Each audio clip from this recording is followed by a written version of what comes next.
Беше седмица на случки, какви ли не, що ли не, като започне от България, като се мине и през тука.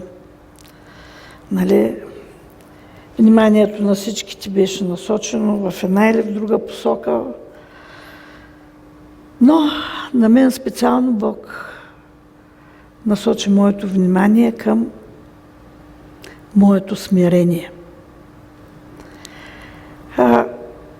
Дълго години сме вярващи, доста от вас тук, може би и тия, които евентуално ще ме слушат.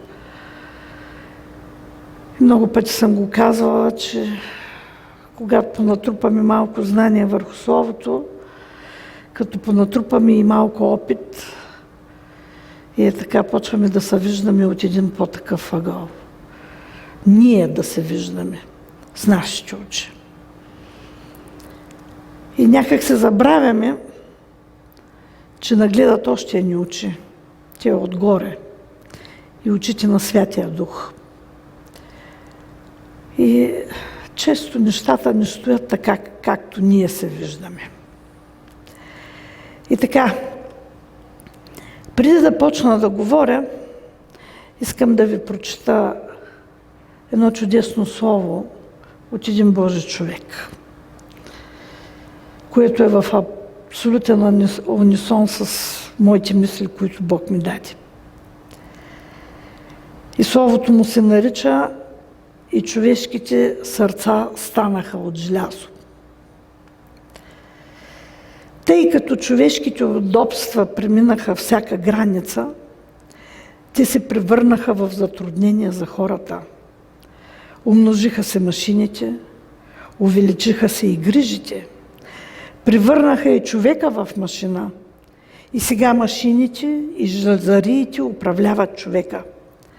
Затова и човешките сърца станаха от желязо. При всички тези технически удобства, които съществуват, хората не работят върху своята съвест. Едно време използваха за работа животните и бяха милостиви. Ако се слагаше малко повече товар върху животното, така че да клекне горкото, ставаше ти жал за него.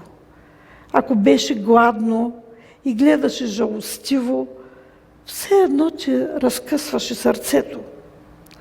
Спомням си, когато кравата не се разболяваше, страдахме и ние заедно с нея, защото я считахме за член на семейството ни. Днес хората работят с желязото и сърцата им също са железни. Счупва се някое желязо, прави се заварка. Разваля се автомобилът, карат го на сервиза. Ако пък не могат да го поправят, изхвърлят го. Не го боли за него. Казват си, желязо е. Сърцето не участва изобщо. Така обаче у хората се развива себелюбието и егоизмът. Днес човекът не мисли за другия. Някога, ако оставаше храна за следващия ден, би се развалила и хората се сещаха да дадат и на някой беден. Вместо да се развали, казваха си, нека я дадем на някой беден. Този пък, който беше по-духовен, казваше, първо нека се нахрани бедния, след това и аз. Сега слагат храната в хладилника и изобщо не помислят за другия, който има нужда. Помня, когато имахме добра реколта от зеленчуци и други, давахме и на съседите, поделяхме си я. Какво да я правим толкова, пък и би се развалила. Сега си имат хладилници. Защо да дадем на другите? Казват си. Слагаме в хладилника и се остава за нас. Остави, че по цели тонови изхвърлят или заравят земята, а другаде милиони гладуват. Защо ви говоря думите на този Божи човек? Аз го имам записан името му, но няма да ви го кажа, за да не отнема славата, която Бог е сложил, благословението, което Бог е сложил върху него. Защо ви ги говоря? Защо ви ги прочетах точно, едно към едно, неговите думи? Защото сърцето ми се нарани. Преди няколко дена слушахме интервю с един известен български комик. И това, което той сподели, дълбоко ме разтърси. Разказа, че е ходил на някакви там свети места. Пак няма да ги кажа, може да се досещате. И когато е отишъл, бил впечатлен от мира, който излъчват монасите там, от добротата, с която се отнасяли към всички гости. Те са се хранили заедно с тези монаси. Монасите са работили и храната, която са произвеждали, се я поделяли с гостите. Тея, които имат нужда, тея, уж вярващи, невярващи, дето идват. И човека сподели и каза: знаете ли какво представлява една килия на един такъв монах? Едно легло, една маса, един стол, една библиотека, на която има наредени книги, една закачалка, на която виси растото. И той е щастлив. Навсякъде, казва, където ходих из двора на манастирите и ме срещаха хора със светлина. Излъчваха. Светлината се излъчваше от тях. По този начин разбирах, че съм на свята земя. И бях шокиран от това, колко малко им е нужно. И как са сменили тези хора ценностната си система. И как на тях Бог им е достатъчен. Докато го слушах,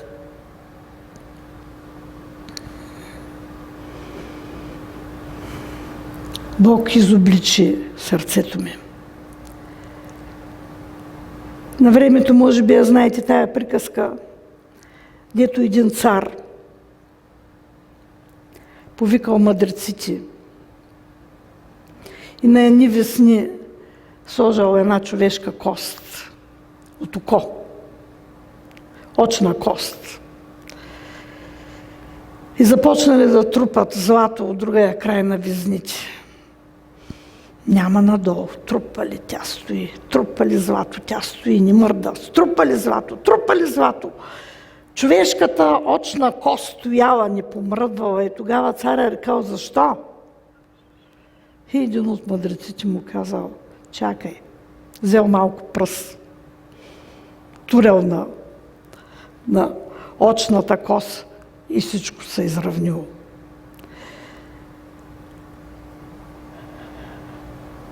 Много искаме. За мен, разбрах, не че не съм го знаела, всичките го знаем, колко пъти сме проповядвали смирение.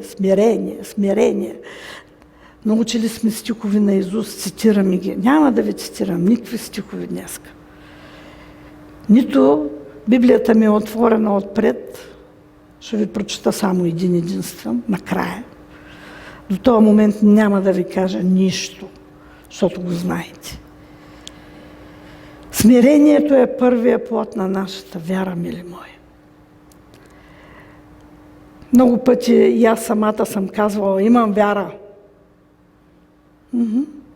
Вяра без смирение, плодовете не са добри. Първият плод на нашата вяра в живия Бог, в Отец, в Христос Исус, в присъствието на Святия Дух. Трябва да сме отговорни и респектиращи към това присъствие, повярвайте ми. Знаете го, нали? Правим ли го? Имаме ли този респект? Имаме ли това смирение да приемем кръста си и да го носим? Същия този Божи човек в едно видео беше казал: егото ни надува умовете. Някои от вас получиха тия видеа. Видяха ги. И аз продължавам с негови и мои мисли нататък. Егоизмът ни прави приятели на дявола, защото той е най-големият егоист и той знае какво да прави. Като посеи мислена гордост и изпрати някой да ти каже колко си велик, колко си добър, колко си умен, колко си знаеш, колко си духовен, колко много опит имаш в това и онова, как добре водиш служението си, колко си милостив и милосърден, колко. Не бива да играем тези игри. Всичко е от Господа и без Неговата благодат сме абсолютно нищо, каза Божия човек. Нищо. Всичко е от Него. Няма значение колко сме във вярата и колко знания имаме. Колкото повече ни е дадено, толкова повече ще се изисква от нас. И ще бъдем съдени за това, че не сме употребили това за Божия прослава, а сме го употребили за наша слава. Че с това, което Бог ни е дал, с дарбите, които Той е развил в нас, ние сме го употребили за нашето его. И сме се разминали с смирението. Просто егото ни е изиграло лоша шега. Станали сме приятели на дявола.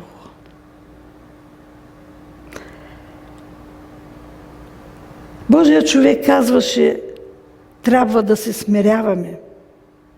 Това е тайната на духовния живот. Всички имаме нужда от покаяние. Без смирение не можем да имаме духовен напредък. Смирението ни пази от превъзнасянето. Вау!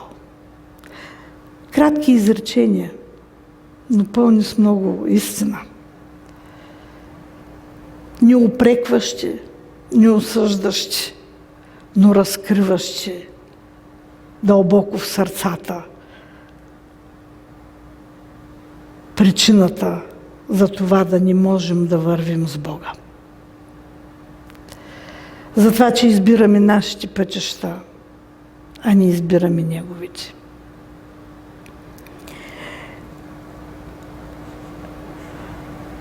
Преди 10 дена, в съня ми, Бог ми каза: това е твоя път.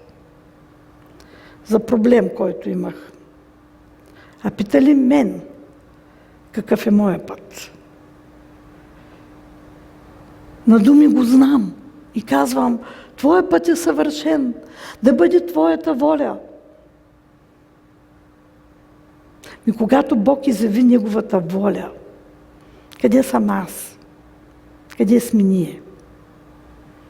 Преди малко разговаряхме с сестра ми в Господа и точно за кой ли 100-тен път си повтаряме думите: в момента преминаваме през трудност и ни се вижда много тежко. Но ако приемем тази трудност без да роптаем и се смирим и го понесем този кръст, който ни се е стоварял на врата, мислите ли, че Бог ще ни изведе в блато? Мислите ли, че Бог ще ни заведе, за да ни убие някъде? Не. Той ще ни заведе в спасение, в освобождение, в Неговия път. Или както казват старите хора, всяко зло за добро. Те са го казали така. Но Господ е казал, че аз съм пътя, истината и живота. И е редно да почетем Неговите думи в нашия живот. Без смирение не можем да имаме духовен напредък. Можем да имаме знание. Можем да пророкуваме. Можем чудеса да вършим. Можем да изговаряме думи на поучение. Можем да водим хора след себе си. Можем. Много неща можем. Но ако нямаме смирение, нямаме този духовен напредък, който Бог би желал да види в нас.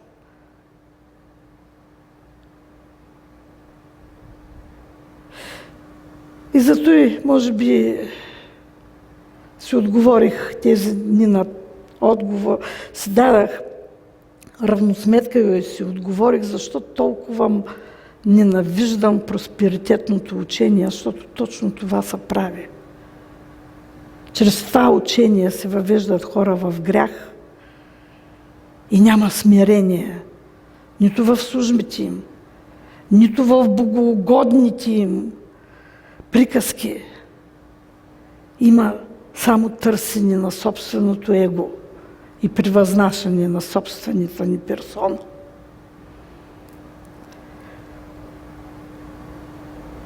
И сега обръщам страницата и искам да ви говоря за Ной. Всички знаем кой е Ной. 6 глава до 9 глава, включително на Битие. Който не знае, може да си го прочете. Цялата история. Ной беше олицетворение на смирение и вяра. Смирение и вяра, която строи, докато светът се пресмива. Ной беше призован от Бога в поколение, белязано от поквара, насилие и духовно безразличие. Леле, как усещам, как ние живеем в едно такова време. Време на поквара, на насилие и духовно безразличие. Ще можем ли да построим нашите кораби? Ще можем ли да построим нашите лодки? И ще можем ли да вкараме в тези лодки семействата си, любимите си хора, приятелите си, то даже и любимите си животни? Нали така направи Ной? Докато светът продължаваше по своя път без страх и без покаяние, Бог говори на Ной за идващ съд, потоп, какъвто никога до тогава не беше виждан.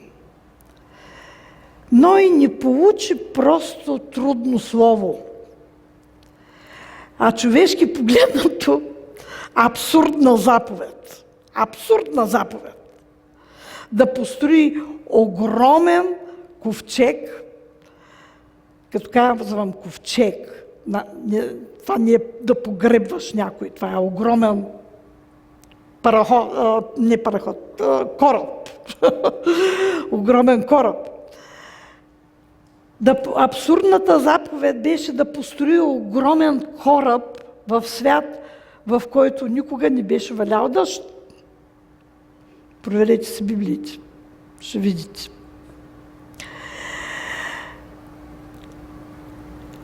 Не му беше лесно на Ной. Можете ли да си представите? Само си представете на голяма поляна и един човек, ковящ дъските, и следваш някакъв план даден. Небето чисто, няма дъжд, няма вода наоколо. За какво го строиш, бе? Ало, Ной! Ало! Лъд ли се, бе? А той проповядваше. Той им казваше това, което Бог му беше казал. Хора, настъпва време на поврат. Идва голям потоп. Ще залее всичко. Ха-ха-ха-ха. То няма едно облаче на небесата, чисто небе, няма една капка вода да се спуска от това небе. Той ми приказвал за големи води, че ще залеят. То луд бе. Той говореше за съд, а те виждаха само ясно небе. Той възвестяваше вода, а земята оставаше суха. Аз искам да се обърна към себе си и към всеки един от нас. Ще можем ли да направим нещо от този род? Ще можем ли да застанем сред група хора, да речем 2-3, и да им говорим за благословенията, които Бог желая да им даде, за спасението, което Исус желаем да им подари. Не приличаме ли понякога и ние на този човек Ной? Приличаме ли или не приличаме? Защото е го той. Няма нищо наоколо, а прави кораб.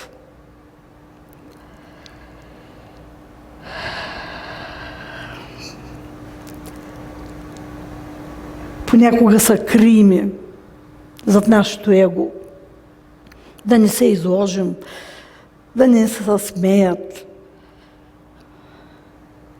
Господи, аз съм смирен човек, ама някак си не ми се отдава да му кажа на този, че има спасение чрез Исус. Аз съм иначе смирен човек. Смиреният човек строи, смиреният човек постоянно и тихо уповава на Бога и това е най-дълбокият израз на неговата вяра.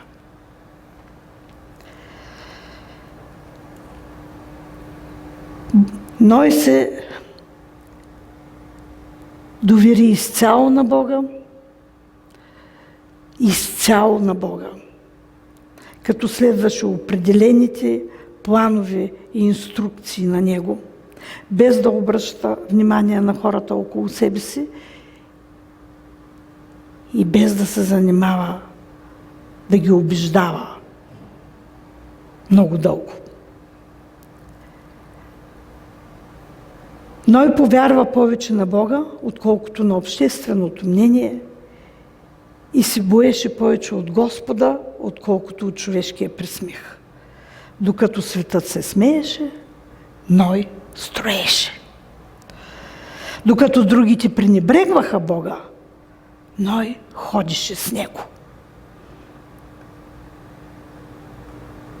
Аз искам да ходя с Него.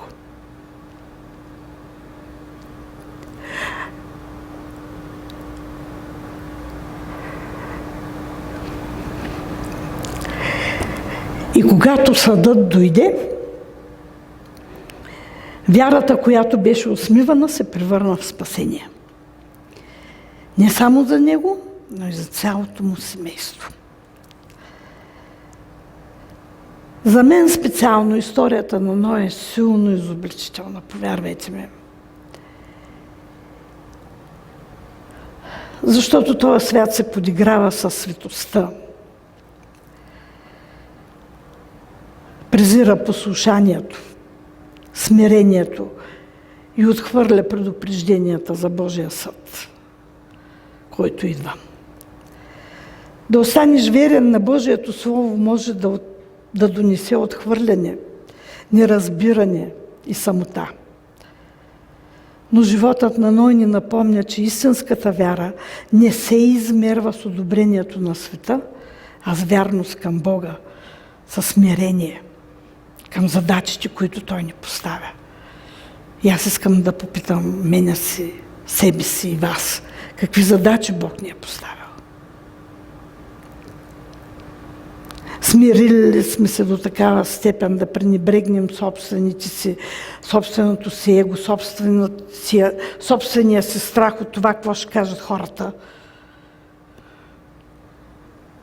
Основната ни задача е да благовестяваме. Нищо повече. Нищо повече. Да кажем на този умиращ свят, че имат спасение. Нищо повече.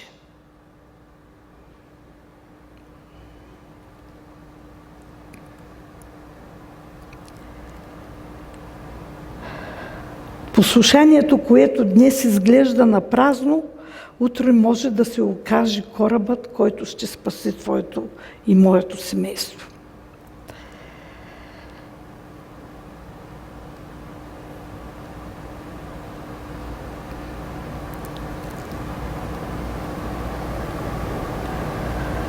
Ще можем ли да останем в ръката на Бога или ще изберем пътя на егоизма, похота на плътта, пожеланието на очите или тщеславието на светския живот? На кого ще бъдем приятели, скъпи мои? На кого ще бъдем приятели? Господ ни казва в Псалом 16:19, че по-добре да си със смирен дух сред кротките, отколкото да делиш плячка с горделивите. И накрая, преди да завърша за Ной, искам да ви прочета Битие 6 глава, 22 стих. Едно изречение, в което се обобщи целият живот на Ной. И Ной направи всичко, както му заповяда Бог, така го направи. И Ной направи всичко, както му заповяда Бог, така го направи. И аз днеска се обръщам към нашата малка аудитория, защото вече се обърнах и към себе си с този въпрос. Какво ти заповяда Бог да направиш, Жужо?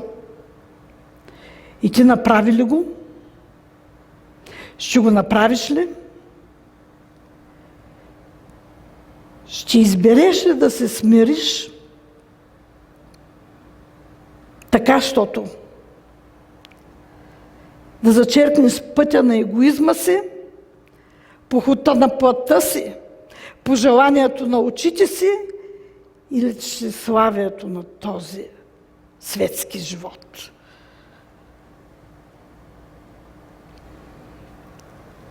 Може би ще успеем. Зато и ви благославям да успеете.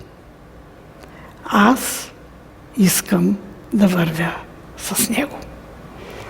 Аз искам, когато застана пред Него, Той да ми каже: аз ти дадах достатъчно. Дадах ти толкова, колкото можеш да носиш. Ти какво направи с Него? Направи ли го, както ти заповядах? Господи, дано успеем до края на дните си, които си ни дал, да направим това, което си ни заповядал. Да го направим точно както си ни заповядал. Да те възлюбим с цялото си сърце, с целия си ум и с цялата си сила и да възлюбим ближния като себе си. Да не считаме себе си по-големи от това, което сме. Да считаме себе си това, което ти си наоценил. Благодаря. Благодаря. В името на Исус.